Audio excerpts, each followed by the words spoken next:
Dear colleagues, dear ladies and gentlemen, I would like to present my 6-month progress report on my PhD topic, which is cervical disease and their connection with clinical and health factors. I am a resident doctor in the Department of Obstetrics and Gynecology, Semmelweis University, and my vision is that primary HPV detection based cervical cancer screening will be implemented in the next 5 years in Hungary in the 30 years above age group. And my mission is to augment the guidelines on cervical cancer screening and treatment. I have 2 specific goals, 2 studies. The first is the effect of trichomonas vaginalis infection on cervical carcinogenesis. And the second is the effect of topical imiquimod treatment on reducing cervical intraepithelial neoplasia. Moving on with my first project, the effect of trichomonas vaginalis infection on cervical carcinogenesis. So to give you some background on the topic, lifetime prevalence of HPV is 80%. So HPV is necessary but not sufficient for the causing of cervical cancer. Other risk factors are needed. Some of them are well known, such as smoking, multiparity. Trichomonas vaginalis infection causes inflammation and decreases protective barriers of the cervix.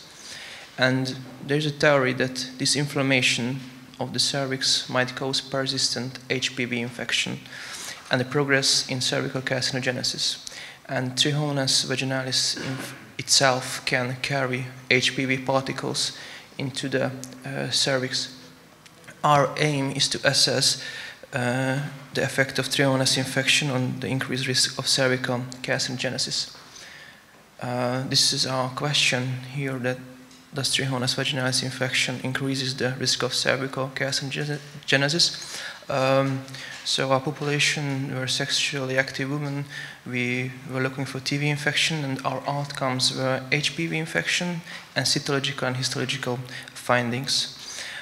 We did a flow chart of selection, and after all, we included 42 eligible studies into our meta-analysis. So first, you see here our results.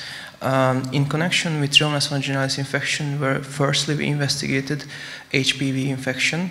After all, we can see, so no dots, but in the bottom of the forest plot, you can see the overall effect, which is women who were TB infected had a 1.7 times more likely diagnosis of HPV infection compared to subjects who were not infected with TB.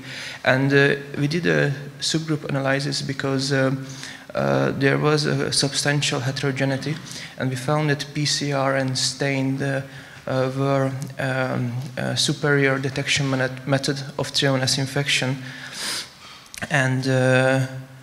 and also our findings are statistically significant. Moving on, we did a subgroup analysis based on the origin of the article, and luckily we could lower the heterogeneity, so it was an explanation for us for the previous first plot. Moving on, now we will see cytological findings.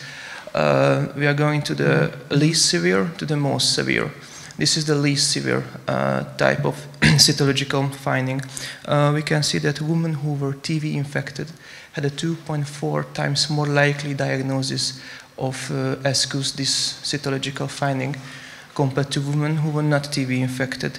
The heterogeneity was moderate, and also this is a statistically significant result. And if you're moving on to the next type of cytological or histological finding, you can see that it's low-grade squamous intraepithelial lesion, and you can see that we did a subgroup analysis once again, because the detection method of trichomonas varies in the studies, and PCR was an absolute superior detection method of the detection of trichomonas, and women who were TB infected had a 3.7 times more likely diagnosis of LCL compared to women who were not infected with trichomonas. And luckily it's a statistically significant result. So this is a truly precancerous state of the cervix. And if you look at the association with trichomonas vaginalis, once again, we did the subgroup analysis based on the detection method of trichomonas, and we found that PCR, once again, was a superior detection method.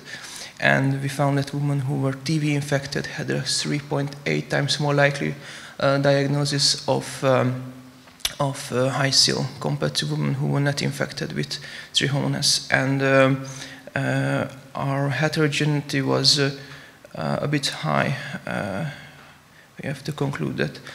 And last but not least, trichomonas vaginalis infection in the relation of cervical cancer.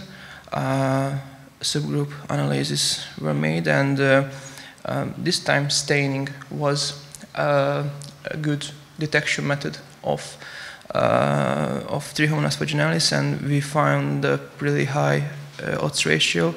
So women who were TB infected had a 5.2 times more likely diagnosis of cervical cancer compared to women who were not infected with TB.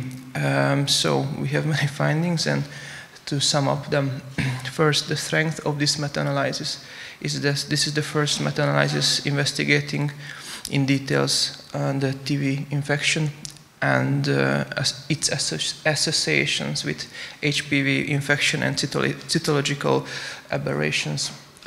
This study includes almost 500,000 patients, and it's 42 articles from 4 continents, and our risk of bias assessment was low. Of course, it has its limitations. Firstly, that these studies are mostly observational cross-sectional studies. And confounding factors, which is a very important issue in the matter of cervical cancer and the development of cervical cancer, were not evaluated in every time in these studies. For conclusion, we can say that detection of HPV infection and cervical intraepithelial neoplasia is increased in the trichomonas vaginalis infected population. In the subgroup analysis, there were big differences between the OR, and the highest odds ratios was with the detection of PCR and stain. And our research implicates that further longitudinal studies are needed. And for probably the most important for us is the clinical implication that in case of trichomonas detection, HPV screening is needed, and the further assessment of cervical lesions. Moving on with my next topic is the effect of topical imiquimod treatment on reducing cervical neoplasia. So some background. Guidelines recommend the surgical therapy for high-risk phamosus intraepithelial lesions, and around 90% of cases HPV is responsible for these lesions, but surgery doesn't treat the infection.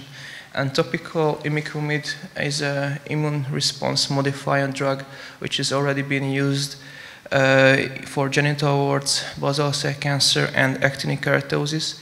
And in one study, imiquimod fastened HPV clearance by 68%. So our aim is to assess the efficacy and safety of topical imiquimod treatment on reducing cervical intraepithelial neoplasia. And this is my 2 goals in my PhD thesis. And thank you very much for your kind attention.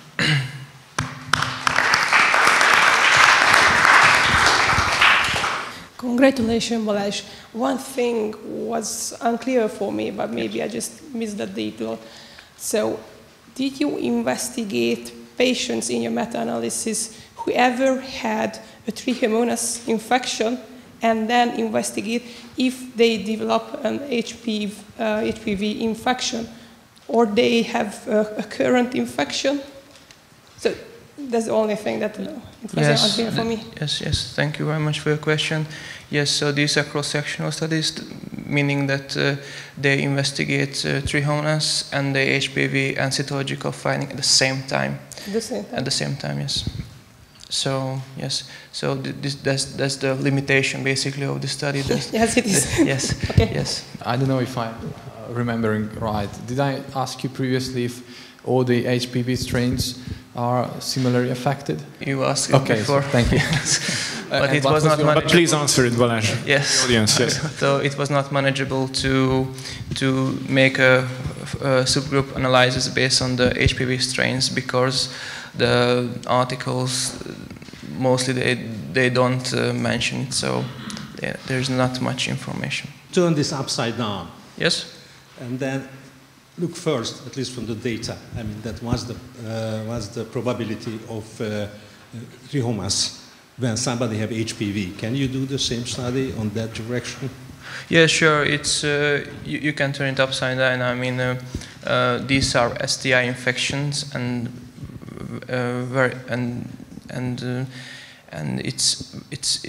it's happening very often that they occur concurrently. So, of course, do you mean if you look HPV, what's the relation to trichomonas? The thing is that HPV infection, I mean high-risk HPV infection doesn't have any symptoms. So basically we will find this infection screening. But women who have trichomonas infection, not all the time, but in many cases they have symptoms. So from our perspective, it's important to find women who first have TB infection and probably after ask for a checkup to look for HPV. The other way around doesn't work always.